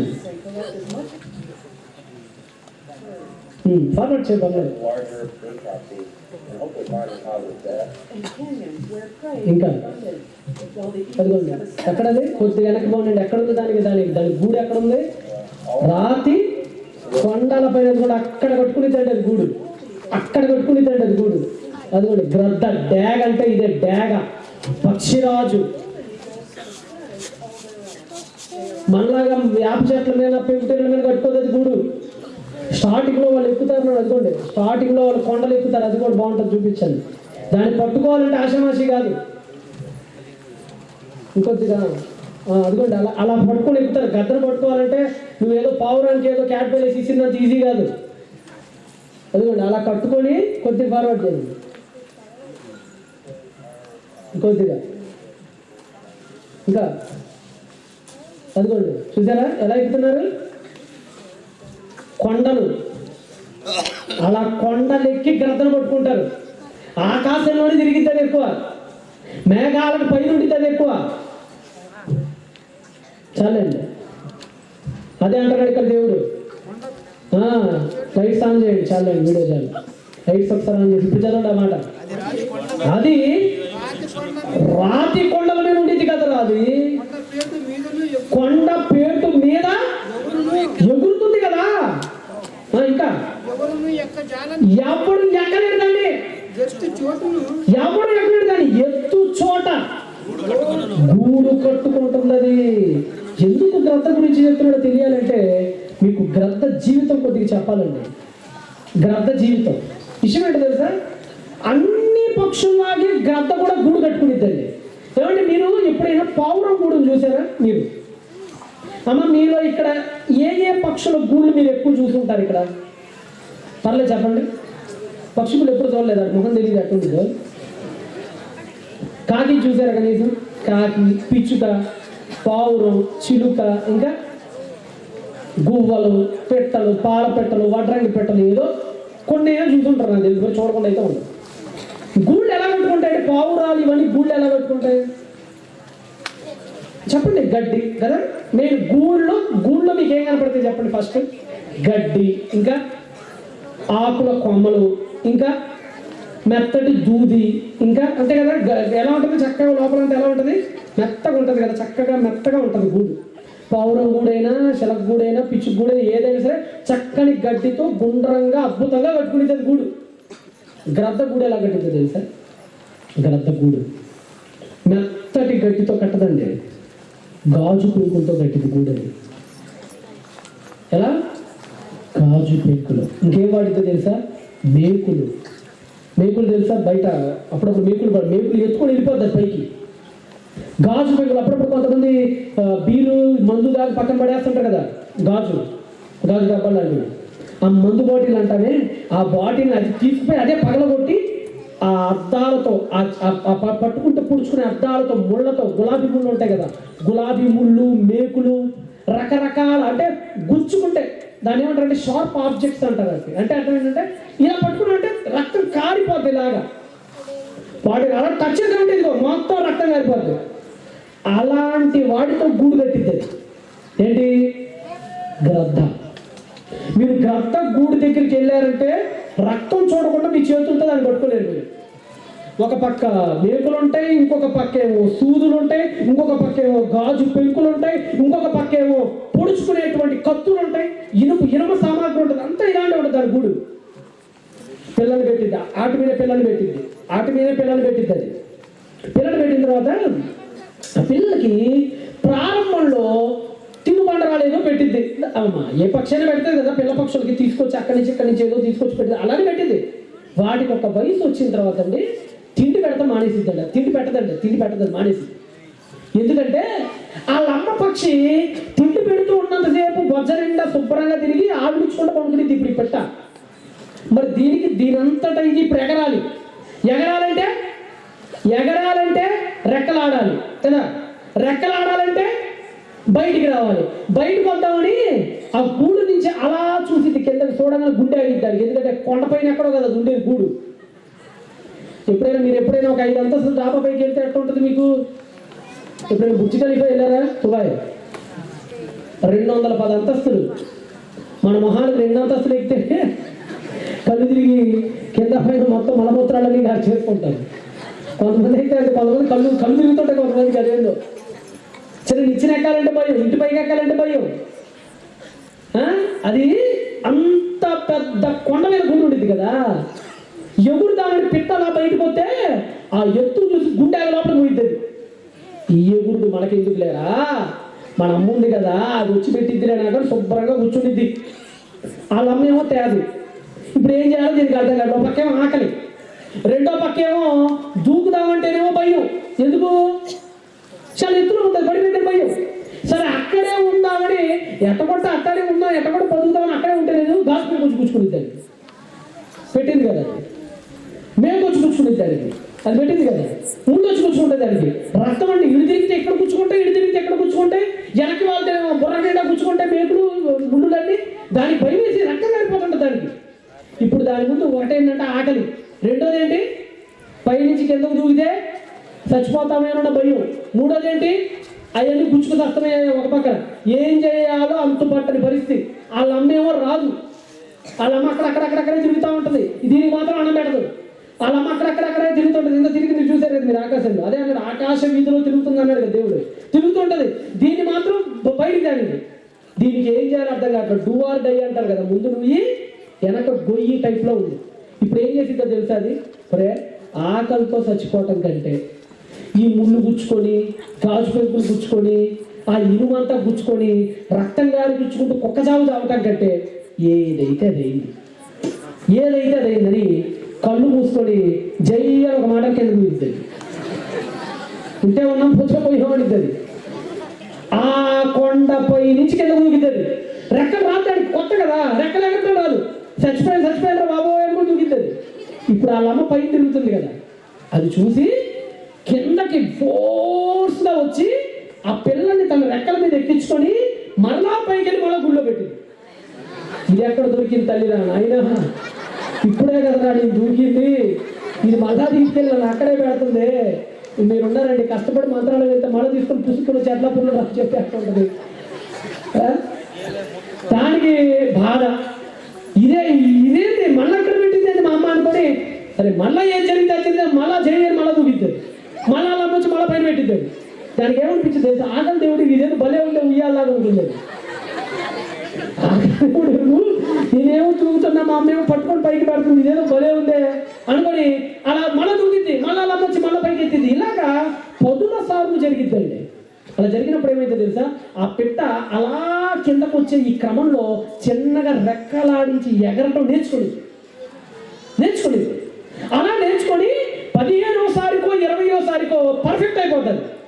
ఇప్పుడు వాళ్ళ అమ్మ లేకపోయినా సరే అది చక్కగా రెప్పలు ఇప్పుకొని మరి రెక్కలు ఎగరగలుగుతుంది. ఇలా ఎగరటానికే గాజు పేపర్లు పెట్టింది అది పైన. అర్థమైందా మీకు గద్ద ఎందుకు పెట్టిందో? ఎందుకు పెట్టింది కదా, దూది పెడితే శుభ్రంగా పొడుకుని దుప్పటి కప్పుకొని ఇది పోతుంది పెట్ట, ముళ్ళు గుచ్చుకోవాలి, అప్పుడు దూకాలి, అప్పుడు అది పట్టుకోవాలి, మన పైన తీసుకెళ్ళాలి. మేము గుచ్చుకోవాలి, అప్పుడు అది దూకాలి, మన పైన పట్టుకోవాలి. గాజు పెన్ గుచ్చుకోవాలి, దూకాలి, మన పైన పెట్టాలి. ఇదిగో ఇలా దూకాలనే, ఇలా దూకే క్రమంలో నేర్చుకోవాలనే దీనికి కష్టాలు పెట్టింది. ఏంటది? గ్రద్ద. అంటే వాళ్ళమ్మ కట్టినూరాలి కాదు మేకులు పెట్టింది. వాళ్ళమ్మ పక్షి గద్ద, తల్లి గద్ద ఇష్టం లేక కాదు, ముళ్ళుని పెట్టి సెట్ చేసింది ఆ నిష్ఠని, ఆ గూడుని. ఎందుకో తెలుసా, బిడ్డ క్షేమం కోరే పెట్టింది ఆ గాజు పెంకులు, బిడ్డ మేలు కోరే పెట్టింది ఆ మేకులు, బిడ్డ యొక్క క్షేమాన్ని కోరే పెట్టింది ఆ గుచ్చుకునే ముళ్ళులు. ఎందుకంటే ఇలాగైనా నా బిడ్డ దూకింది, ఇలాగైనా సరే నా బిడ్డ కిందకు వచ్చింది, అప్పుడు నేర్చుకుని బాగుపడింది అనేటువంటి మంచి ఉద్దేశంతోనే గద్ద గూడుని ఎలా డిజైన్ చేసింది, గుచ్చుకునే గాజు పెంకులతో డిజైన్ చేసింది. ఈ విషయం తెలియకపోతే ఆ గద్దను ఏమనుకుంటామని మనందరం చెప్పండి. ఇదేం గద్ద, ఇది కూడా తల్లేనా, ఇది పనికిమాలింది, పాపం పౌరం కూడా ఎంత బాగా చూసుకుంటుందో పిల్లల్ని, మంచి మెత్తడి గడ్డేసి ఆ శరకం చూసేనే నేర్చుకోవాలి, చక్కని గడ్డి మూతలు వేసింది అది వాళ్ళ పిల్లలకి. ఇదేంటి గాజు పెంకులతో కట్టిందే, తిట్టుకుంటాం. తెలియకపోతే తిట్టుకుంటాం. విషయం తెలిసిన తర్వాత అప్పుడు అర్థమైంది ఎవరు గొప్పని, తల్లి పక్షి ప్రేమతోనే చేసిందని. ఇది మీకు ఎందుకు చెప్తున్నాడంటే దేవుడు, డ్యాగను చూడు, మళ్ళా చదవండి అన్నమాట. ఏమన్నాడు ఆయన డ్యాగ్ గురించి? 26 డేగ నీ జ్ఞానం చేత ఎగురుతుందా, అది నీ ఆజ్ఞకు లోబడుతుందా? పక్షిరాజు నీ ఆజ్ఞకు లోబడే ఆకాశం మీదకి ఎక్కునా, తన గూడు ఎత్తైన చోట ఎందుకు కట్టుకుంటుందో నీకు తెలుసా? నా ప్రేమ నీకు అర్థం కావాలంటే డేగ ప్రేమను చూడండి రా. డేగ గాజు పెంకులు బిడ్డ కోసమే పెట్టిందిరా. నేను కష్టాలు మీకోసమే పెట్టాను రా, మిమ్మల్ని ప్రేమించి పెట్టాను రా, మీ మేలు కోసం పెట్టాను రా. కష్టాలు ఉండాలిరా, అలా ఉంటే మీరు బాగుపడతారా. దాని అర్థం అదే. ఏమండి, దేవుడు అండి కష్టాలు మనం అడిగి పెట్టాల్సిన పని లేదండి. మనం ఏమనుకుంటామో తెలుసండి, మనం ఏమనుకుంటాం, నన్ను ఎవరు పుట్టించమన్నాడు. అప్పుడప్పుడు వస్తుంటాయి మనకి వచ్చి, మీకు ఇప్పుడు వచ్చిందే అసలు నన్ను ఎవరు పుట్టించమన్నాడు దేవుణ్ణి. సరే పుట్టించాడు. మళ్ళీ నేను పాపం చేస్తానని తెలుసుదా, మరి పాపం చేస్తానని తెలిసి ఎవరు పుట్టించమన్నాడు. మళ్ళీ పాపం చేస్తే ఆ నరకంలో ఎవరు చూసేయమన్నాడు.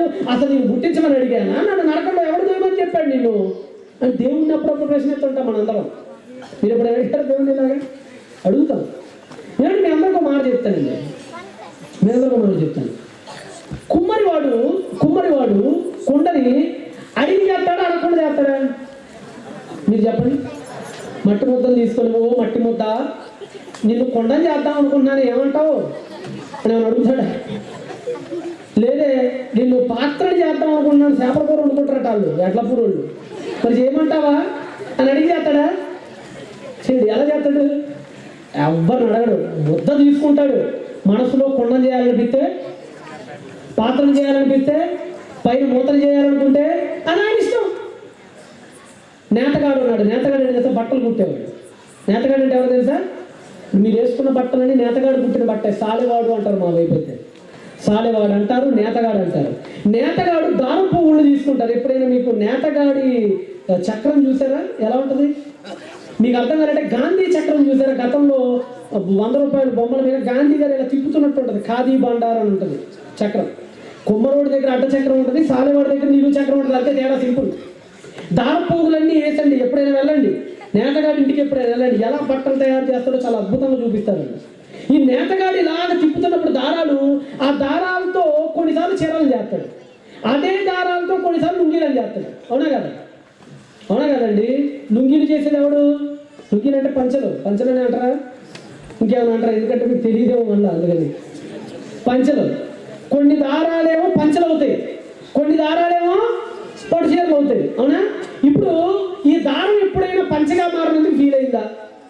ఆయన ఓ సాలేవాడా, నన్ను చేయక పంచగా ఎందుకు చేసావు? ఈ గబ్బోడి కిందకు వచ్చి పడ్డా నేను, వీడు లెగిస్తే గ్యాస్ బాంబులు వదులుతున్నాడు, వీడు నిండా కంపు దరిద్రులను,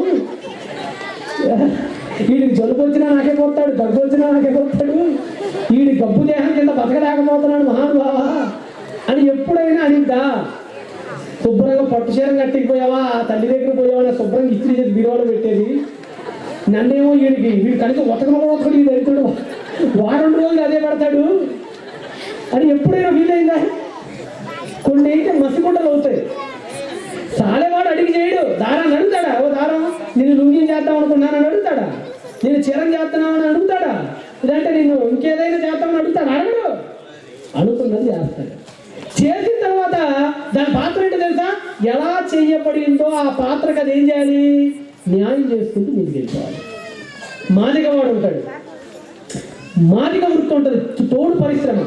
మాదిగ వృత్తి ఏంటి? తోడు పరిశ్రమ. తోడు అంటే స్కిన్, చర్మం, ఆవు చర్మం తీసి బరి చర్మం తీసి. మాదిగవాడు ఒక తోడుతో చెప్పులు తయారు చేయొచ్చు, అదే తోడుతో డప్పులు తయారు చేయొచ్చు, అదే తోడుతో నీళ్లు పోసుకునే నీళ్ళ తిత్తిని తయారు చేసుకోవచ్చు. మాదిగవాడు తోడును మలిచేటప్పుడు అడిగి మలుస్తాడా? అడిగి మలుస్తాడా? నిన్ను చెప్పు చేద్దాం అనుకుంటున్నాను అని అడుగుతాడా? అడగడు. చెప్పెప్పుడైనా వీడికి కింద నన్ను ఎందుకు వేసావు, వీడు ఆ పేడ పెంట మొత్తంలోకి నామి ఎగురుతాడు ఈ దరిద్రుడు అని ఎప్పుడైనా బాధపడిందా? బాధపడదు. నన్ను నీటి తిత్తిని ఎందుకు చేసావు, నన్ను డప్పుడు ఎందుకు, వాడు లెగితే సావొస్తే నాకు సావొచ్చింది. అందుకని డప్పులు ఎప్పుడు పడతారు? ఎవరు చచ్చిపోయినప్పుడు కదా. ఆడి సావేమో కానీ నా సావు వచ్చింది, ఎవడు పోయినా వీడు నన్ను తొంచుతున్నాడు డప్పులు కొట్టి అని ఎప్పుడైనా డప్పుతోడు బాధపడిందా? బాధపడదు. బాధ్యత ఏంటో తెలుసా? ఎలా తయారు చేయబడిందో అలా తన జీవిత కాలం బ్రతికి తనను తయారు చేసిన వాడికి అది ఏం తీసుకురావాలి? ఘనత, మంచి పేరు తీసుకురావాలంతే.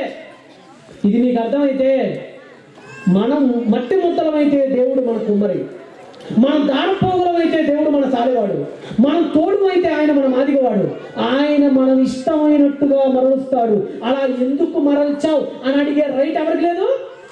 ఎవ్వరికి లేదు. అలా మరచిన మనం ఏ కుటుంబంలో పుట్టామో ఆ కుటుంబంలో దేవుడికి ఏం తీసుకురావాలి? పేరు తీసుకురావాలి. ఆయన కృపా మహిమకి ఏం కలగాలి? కీర్తి కలిగించడానికి మనం పుట్టాలి. అదే చెప్తున్నాడు ఇక్కడ. యోబుకి కొన్ని అద్భుతమైన ప్రశ్నలు వేస్తాడండి దేవుడు. 39:1 చేయండి. 39:1 తీయండి నిదానంగా. 39:1 చదవండి. అడవిలోని కొండ మేకలు ఈను కాలము నీకు తెలియనా?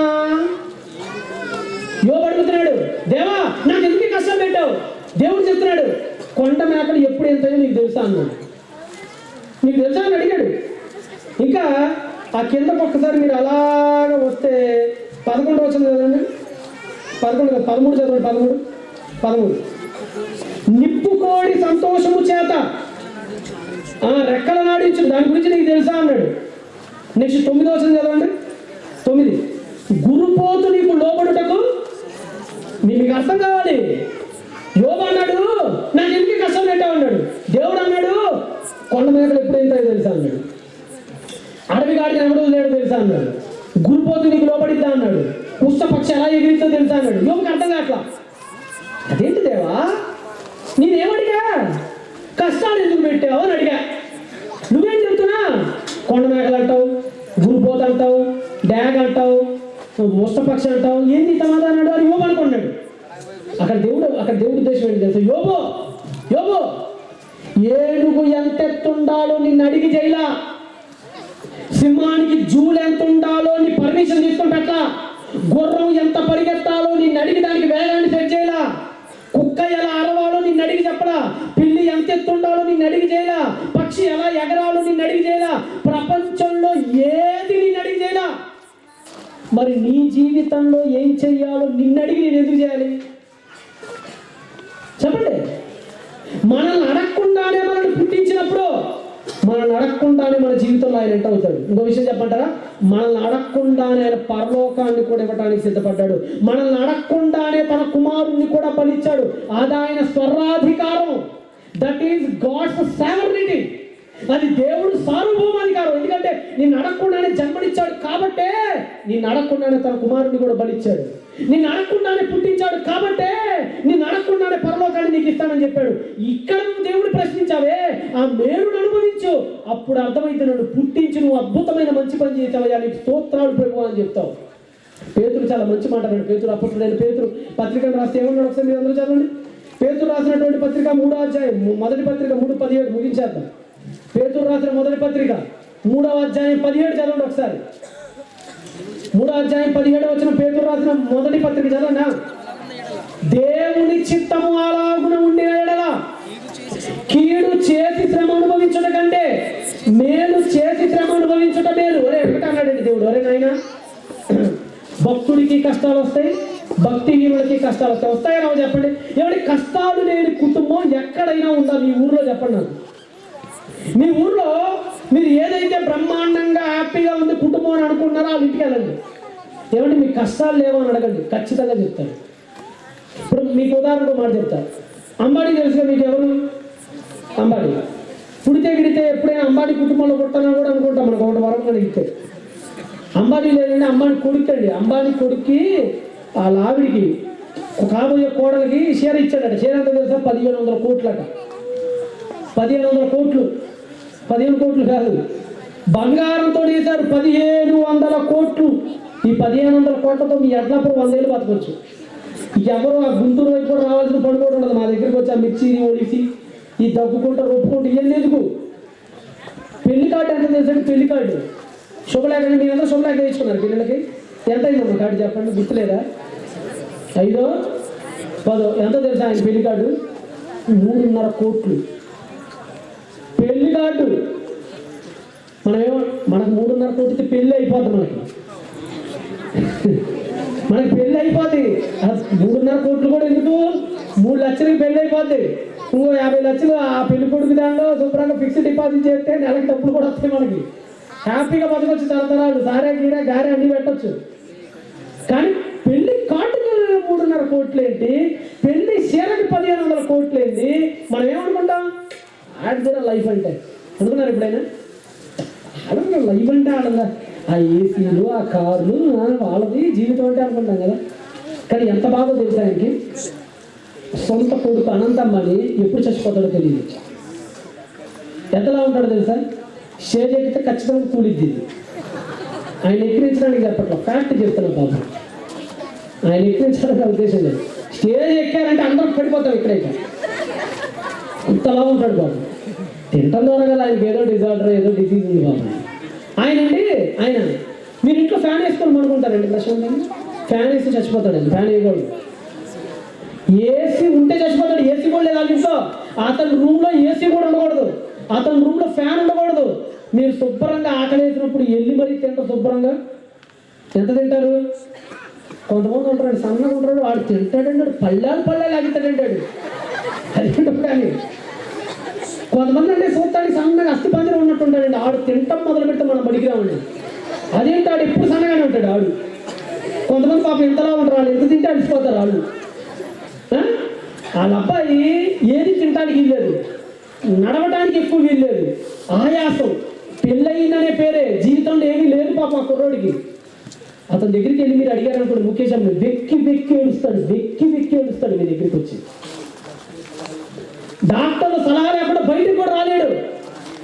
కానీ మనం తింటాం కదంటే ఆ బుణికను మరి కొట్టి మరి ఆదివారం మన ఆదివారం ఎట్లంటే మనం చేసేది కుక్కకు కూడా ఎప్పుడు వేస్తామో తెలుసా? నగలకపోతే వేస్తాం. కుక్కలు కూడా ఎప్పుడు వేస్తాం? నవలకపోతే అది కూడా నవ్వి పిండి ఇక వల్ల కాదు మన